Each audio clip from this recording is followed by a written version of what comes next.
Hey, Andrew Main here, and I have two questions I'm going to answer. The first one is from Andrew Ibrado, who is a regular on the iTricks frequency.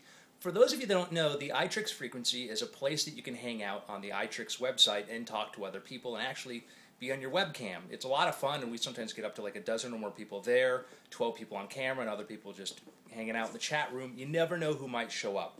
The password is iTricks. We have a password because sometimes we get real weird people who show up there. I mean, weirder than magicians, and let's face it, we're pretty weird. But anyhow, check that out at itricks.com/live.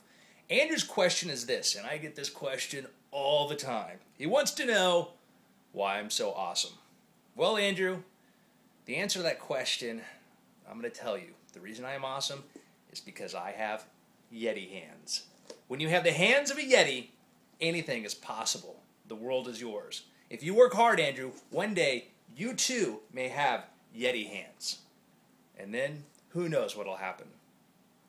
The other question I have is from Luke Emmanuel. Luke wants to know what my favorite card trick is, and is it long or is it short?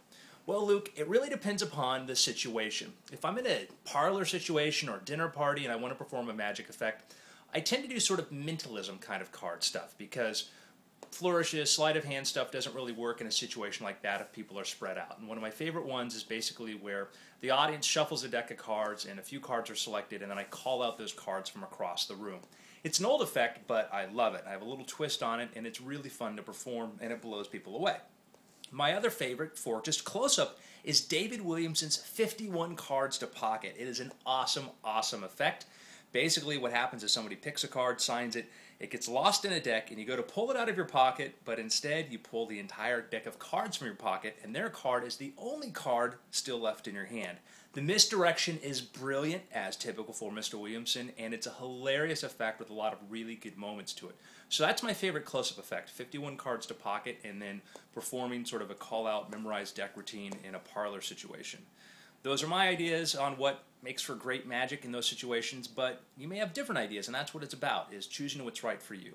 I think shorter routines are always better. You don't want to make something too long and drawn out. I think if you have a really great routine, it can be as long as it needs to be, but I think shorter is better. That allows you to do more magic and really entertain your audience. If you have a question, send it to andrew@andrewmain.com and put question in the subject line.